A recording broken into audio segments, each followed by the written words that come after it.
Hey there, this is Sarah Loudin Thomas. Thank you, Tony, for asking me to come on and read an excerpt from my latest book, The Finder of Forgotten Things, today. This is a story set in southern West Virginia, and it's about the Hawks Nest Tunnel disaster, which was the worst industrial disaster in U.S. history, and I bet you haven't heard about it.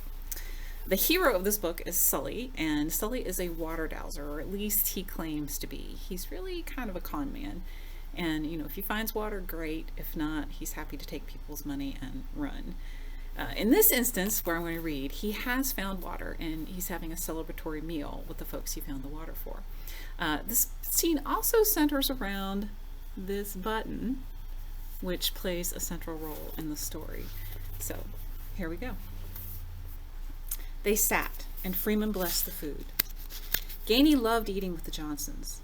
Louisa was a marvelous cook and treated her guests to Swiss dishes that seemed almost exotic here in southern West Virginia, even if they were a little more than fancy potatoes like the roasties she loved so much.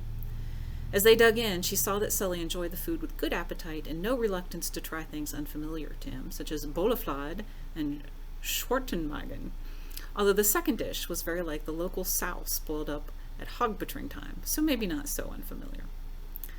Once several moments had been given to savoring the food, Freeman spoke. "Where are you headed from here, Sully? Got any more wells to find?" "Oh, I don't know. Always happy to hunt up a well, but for now I have all I need. Might even stick around a while and just take things easy." Gainey set her fork down. "Have you worked so hard you need a vacation, Mr. Harris?" Sully cackled. "My whole purpose in life is to never work so hard that I need a vacation." Freeman laughed heartily, while Louisa smiled politely, but Gainey could not abide such an attitude. "Don't you want to make your contribution, to have an impact on the world around you?" Sully took another helping of sauerkraut. "I'm hoping to get through this life without leaving much of a trail, so the answer to that question would be no." "Not everyone is as civic-minded as you, Gainey," Freeman added. "While I can't say as I'd want to be a wanderer, there is a certain appeal to being free, not tied down." "Oh, old man, so what is it that ties you down?" Louisa poked her husband in the ribs. Freeman laughed. "I'm no more tied down than I want to be. I said there's a certain appeal. But so there is with a farm, a family," he squeezed Louisa's hand, "and a good wife who makes the best roasty in all of West Virginia." Louisa's smile bloomed, then faded. "Yes, family. But our Noah, he has gone away from us, and now we do not know where he might be." Gainey tensed. She hadn't expected the subject of the couple's only son to come up. He'd left the previous fall after exchanging hard words with his parents. They assumed he would take over the family farm, but he'd had other ideas that he'd made known. And as gentle and kind as Louisa was, she also had a fiery streak. Freeman had tried to make peace between mother and son, but Noah informed them he couldn't live with a woman who had so little respect for his natural abilities. And he'd left with no indication of where he was headed. Freeman laid a comforting hand over his wife's, but the sorrow and regret dampened the mood. Sully, to his credit, didn't press for details. Or maybe he simply wasn't interested. After they finished their meal, Louisa made coffee, and they returned to the porch to enjoy some of her spring girl cookies. The change in scene brightened the mood again, although as they sat making small talk, Gainey thought Louisa seemed uneasy. She kept stirring her coffee, even though she hadn't added anything to it. "Mr. Harris," she said suddenly, setting her cup down with a thunk, "you are a finder of water, yes?" "Sure enough," Sully said. "Hope you don't doubt me now." "I have heard that men who are finders of one thing sometimes are finders of another." Sully frowned.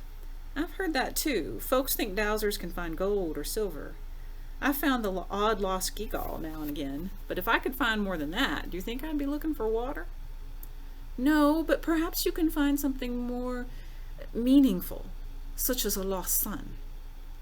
Gainey saw such hope bloom on the woman's face that it tore at her own heart.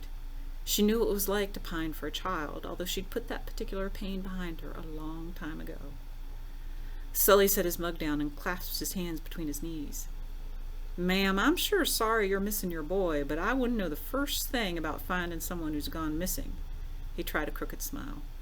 "Don't reckon a forked stick would work anyhow." Louisa's smile slipped sideways, like she'd barely caught it before it fell. "Ah, well, as they say, it does not hurt to ask." Freeman took her hand in his, eyes watery, and his own smile crooked. "The good Lord will bring him home when the time's right. Keep the faith, Lou." She nodded, and they all sat in awkward silence. "But where are my manners?" Louisa said at last. "There are more cookies to enjoy." She offered the plate to Sully, who held up his hands. "Thanks, but I reckon I've had enough to hold me." He set his mug down and stood. "Time I'd best be getting on. Don't want to overstay my welcome." No one, least of all Gainey, tried to stop him as he made his way through the yard. They sat in a thick silence, watching as Sully suddenly stopped, crouched, and scrabbled at the ground. He meandered back to them, rubbing dirt off something in his palm. "This belong to you?" he asked Louisa. She held her hand out, and he placed a dirt-crusted wooden button in it. Her eyes lit up. "I had forgotten this. It has been gone for—" She bit her lip and looked up. "2 springs. It is 2 springs since my Noah lost this from his coat. But how did you find it? It is the color of the soil." She sprang forward and grasped Sully's arm with such force he flinched. "You see? You are a finder of forgotten things, and this was Noah's. If you can find his button without even trying, then perhaps you can find him. It is a gift, and you will use it to help us, yes? We will pay you well." Sully was already shaking his head and trying to back away. "No, that was pure chance. Just caught the shape out of the corner of my eye. Don't mean a thing." "But surely," Louisa began. Sully jerked his arm free. "I said no. Thank you for the fine meal." Then he turned and sped away until they lost sight of him around the bend in the road. Well, I hope you might be curious to read more. You can learn more about me and my books at my website, www.sarahloudinthomas.com. And I hope to see you again. Thanks so much.